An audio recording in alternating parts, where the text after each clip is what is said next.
कहानी की शुरुआत होती है जापान के एक हॉस्पिटल में, जहां एक बच्चा कोमा में था और उसके बचने की उम्मीद ना के बराबर थी। उसका बाप योइची अपने बेटे की यह हालत देखकर बहुत दुखी था। सच तो ये था कि किसी ने उसके बेटे को बिल्डिंग की छत से फेंककर मारने की कोशिश की थी। तभी योइची के पिता वहां आए और अब उन दोनों ने मिलकर बदला लेने का फैसला किया। इसके बाद हम एक और आदमी को देखते हैं जिसका नाम है लेडी बग, और वो एक प्रोफेशनल किलर था। इस वक्त वो सड़क पर चलते हुए अपनी बॉस मारिया से बात कर रहा था। लेडी बग का मिशन था बुलेट ट्रेन पर चढ़कर एक सूटकेस चुराना जिसके हैंडल पर एक स्टिकर था। वैसे तो ये मिशन कार्वर नाम के एक एजेंट का था, पर वो बीमार था, इसलिए उसकी जगह लेडी बग आया था। अब लेडी बग सीधा स्टेशन पहुंचा और अपनी जरूरत की चीजें लेकर बुलेट ट्रेन में चढ़ गया। तब हम देखते हैं कि योइची को अपने बेटे पर हमला करने वाले क्रिमिनल की तरफ से एक कागज मिला था, जिसके हिसाब से चलते हुए वो भी बुलेट ट्रेन में आ पहुंचा। जैसे ही वो क्रिमिनल के पास पहुंचा तो वो हैरान रह गया, क्योंकि ये कोई दरिंदा नहीं बल्कि एक शरीफ सी लड़की थी। योइची को लगा कि उससे गलती हो गई है, इसीलिए उसने लड़की से माफी मांगी, पर अचानक लड़की ने उस पर जोरदार हमला करके उसे बेहोश कर दिया। तब ये खुलासा होता है कि इस लड़की का नाम प्रिंस था, जो अपने शरीफ चेहरे की आड़ में बड़े बड़े जुर्म करती थी।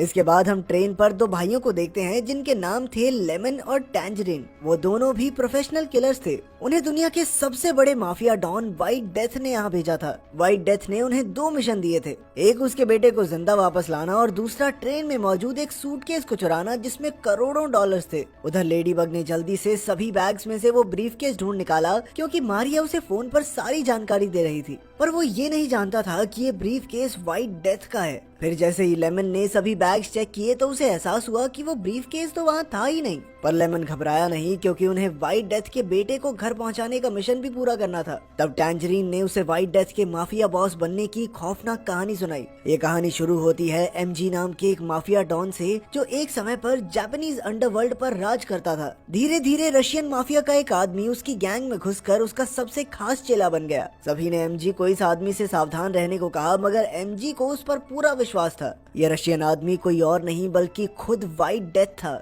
और उसने मौका देखते ही अपनी अलग गैंग बनाकर एक खतरनाक लड़ाई में एमजी को मार डाला। इसके बाद व्हाइट डेथ दुनिया का सबसे खतरनाक माफिया डॉन बन गया। ये सुनकर लेमन को समझ आया कि वो कितने खूंखार आदमी के लिए काम कर रहे हैं। अब उन्हें कैसे भी करके वो ब्रीफकेस ढूंढना होगा। पर जैसे ही वो अपनी सीट की ओर गए, उन्होंने देखा कि व्हाइट डेथ के बेटे को किसी ने मार दिया था और उसकी आंखों से खून बह रहा था। 2 मिनट के अंदर अंदर उनके हाथ से ब्रीफकेस भी गया और व्हाइट डेथ का बेटा भी। उधर जब योइची की आंख खुली तो प्रिंस ने उसके कोमा में पड़े बेटे को मारने की धमकी दी। असल में प्रिंस ने छानबीन से पता लगाया था कि योइची ने व्हाइट डेथ के लिए एक ब्रीफकेस की डिलीवरी की थी, इसीलिए प्रिंस ने उसे धमकी देकर यहाँ बुलाया ताकि योइची के जरिए वो व्हाइट डेथ तक पहुँचकर उसका खात्मा कर सके। साथ ही उसने हॉस्पिटल में अपने गुंडे भेज दिए थे, जो उसके हुक्म पर योइची के बेटे को मार डालेंगे। इसीलिए अगर योइची ने प्रिंस की बात नहीं मानी तो उसका बेटा अपनी जान से हाथ धो बैठेगा। वहीं दूसरी ओर लेडी बग को विश्वास ही नहीं हो रहा था कि इतनी आसानी से ये ब्रीफकेस चुरा लिया मैंने, कि तभी अचानक उसके सामने वुल्फ नाम का एक दूसरा सीरियल किलर आ गया।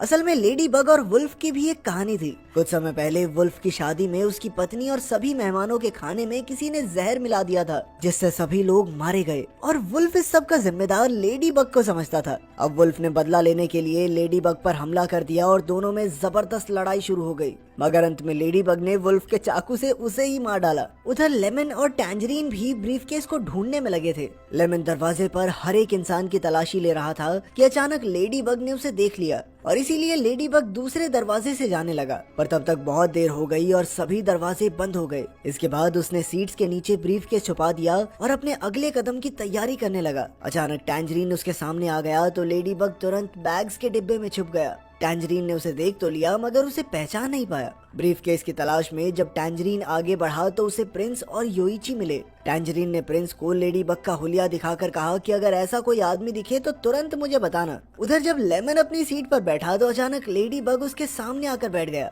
उसने टेबल के नीचे से लेमन पर बंदूक रखी और उसे एक ऑफर दिया। इसके मुताबिक लेडी बग उनका ब्रीफकेस लौटा देगा और वो लेडी बग का पीछा छोड़ देंगे। मगर लेमन ने कहा कि साले ब्रीफकेस तो दे देगा, लेकिन इस मुर्दे में कैसे जान फूकेगा, ये मरा पड़ा यहाँ पे, इसके बाप को क्या जवाब दूंगा मैं। खैर इसके बाद उन दोनों में लड़ाई शुरू हो गई। खैर तभी अचानक लेडी बग ने एक ही वार से लेमन को बेहोश कर दिया। फिर उसने किसी आदमी से कपड़े बदल लिए ताकि टैंजरीन उसे ढूंढ न सके। वहीं दूसरी ओर प्रिंस और योइची को छुपा हुआ ब्रीफकेस मिल गया। फिर योइची ने बार बार उसका लॉक खोलने की कोशिश की। आखिरकार कोड लग गया और पैसों से भरा ब्रीफकेस खुल गया। मगर प्रिंस को पैसों में कोई दिलचस्पी नहीं थी, उसे तो बस ब्रीफ केस में बॉम्ब लगाना था ताकि उसे खोलते ही व्हाइट डेथ की मौत हो जाए। उधर कुछ ही देर में टैंजरीन ने लेडी बग को ढूंढ निकाला और दोनों में घमासान लड़ाई शुरू हो गई। तभी अचानक टैंजरीन को व्हाइट डेथ के गुंडे का फोन आया कि देख बेटा, अगर तू अपने भाई के साथ नीचे नहीं उतरा अगले स्टेशन पे ब्रीफ केस लेके तो ठीक नहीं होगा तेरे लिए। ये सुनकर टैंजरीन परेशान हो गया क्योंकि उसके भाई लेमन का तो अता पता ही नहीं था।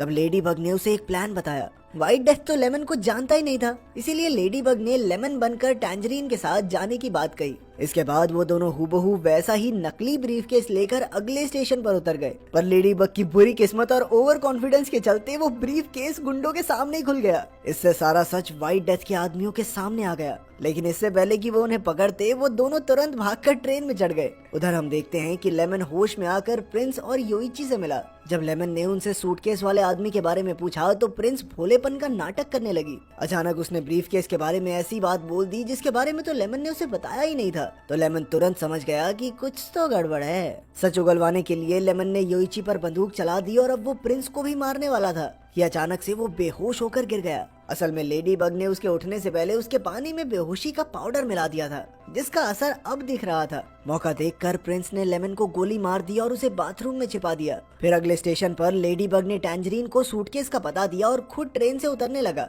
लेकिन टैंजरीन ने उसे जाने नहीं दिया। ऐसे कैसे जा रहा, हाथ में देके जाएगा तू सूटकेस मेरे। लड़ाई के दौरान लेडी बग के पास कोई रास्ता नहीं था, इसीलिए उसने टैंजरीन को चलती ट्रेन से धक्का दे दिया। पर टैंजरीन भी तेजी से दौड़कर ट्रेन के आखिरी डिब्बे पर लटक गया और जल्द ही वो खिड़की तोड़कर अंदर भी घुस आया। उधर लेडी बग ने वहाँ से ब्रीफकेस निकाला और फिर वुल्फ की लाश की तलाशी ली। तब ये खुलासा होता है कि हॉर्नेट नाम की एक औरत ने ही वुल्फ की शादी में सबके खाने में जहर मिलाया था और आज उसी ने व्हाइट डेथ के बेटे की जान भी ली थी। वो शुरुआत से ही ट्रेन में एक अजीबोगरीब कॉस्ट्यूम पहनकर घूम रही थी। किसी को भी उस पर बिल्कुल शक नहीं हुआ था। तभी अचानक हॉर्नेट ने लेडी बग पर हमला कर दिया, पर जल्द ही लेडी बग ने उसी के इंजेक्शन से हॉर्नेट पर वार किया। उन दोनों के बीच टक्कर का मुकाबला हुआ, पर जल्द ही लेडी बग ने उसी का इंजेक्शन उसे ही लगा दिया। वहीं दूसरी ओर टैंजरीन बाथरूम पहुंचा तो उसे लेमन की लाश दिखाई दी, जिसे देखकर उसका दिल दुख में डूब गया। अंत में उसने अपना नेकलेस लेमन को पहनाया और उसकी मौत का बदला लेने निकल पड़ा। इसके बाद टैंजरीन का मुकाबला प्रिंस से हुआ और प्रिंस फिर से वही नाटक करके रोने लगी।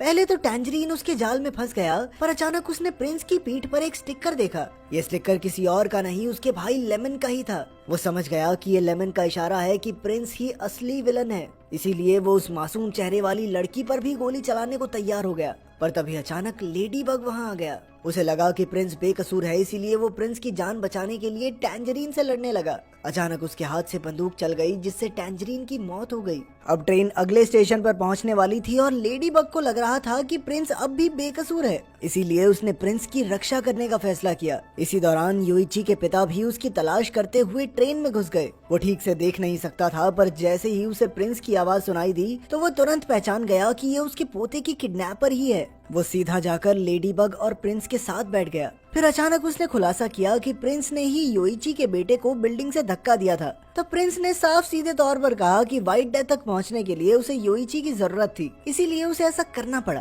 प्रिंस ने बड़े ही ताव से कहा कि अब योइची और उसका बेटा दोनों मर चुके हैं, लेकिन उस बूढ़े आदमी को कोई फर्क नहीं पड़ा।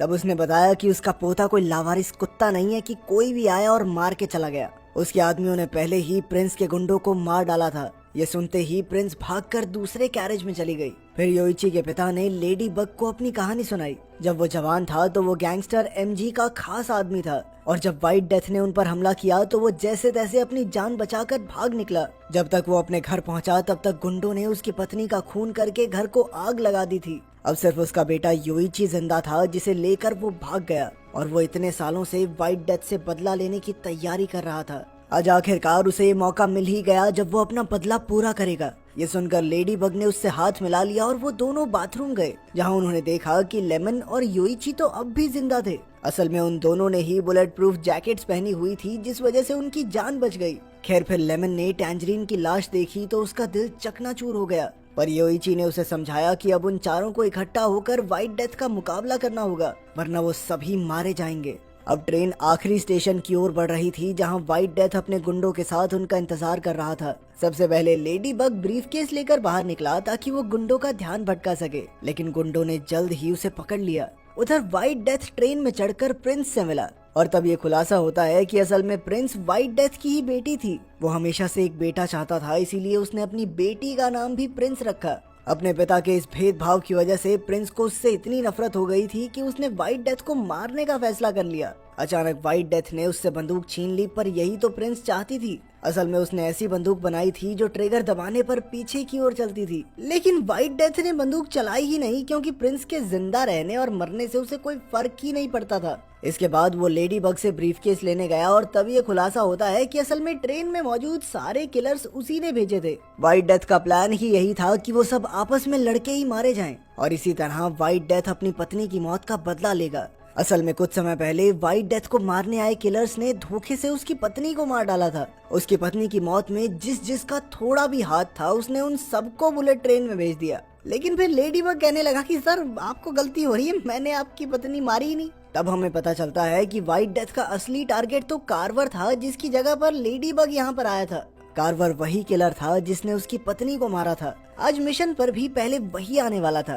खैर इसी दौरान योइची और उसके पिता व्हाइट डेथ तक पहुंचने के लिए उसके गुंडों का सामना कर रहे थे। तभी लेमन ने बड़ी बहादुरी से फिर से ट्रेन को चालू कर दिया। दूसरी ओर दो गुंडों ने ब्रीफकेस खोला तो बम का समय शुरू हो गया। अचानक जबरदस्त धमाका हुआ, जिस वजह से लेडी बग, व्हाइट डेथ और कई गुंडे ट्रेन में आ गिरे। इसके बाद ट्रेन जबरदस्त रफ्तार से चलने लगी और वहीं वो बूढ़ा आदमी व्हाइट डेथ से दो हाथ करने लगा। वो बदले की आग में जल रहा था, लेकिन इस बार भी वो व्हाइट डेथ के हाथों मरने ही वाला था कि अचानक योइची अपने पिता की जान बचाने आ गया। उसने व्हाइट डेथ पर जोरदार वार किया और फिर योइची के पिता ने हथौड़े से उसका काम तमाम कर दिया। वहीं दूसरी ओर लेडी बग कंट्रोल रूम में पहुंचा और लेमन के साथ मिलकर गुंडों का सफाया करने लगा। पर इसी बीच अचानक लेमन ट्रेन से सीधा नदी में गिर गया। तब लेडी बग ने इधर उधर से तारें काटकर ट्रेन को रोकने की कोशिश की, पर इस वजह से तो ट्रेन पटरी से उतरकर खतरनाक तरीके से क्रैश हो गई। आखिरकार योइची और उसके पिता जैसे तैसे सीट्स को पकड़कर जिंदा बच निकले। उधर लेडी बग भी अपनी बेकार किस्मत के होते हुए भी जिंदा बच गया था।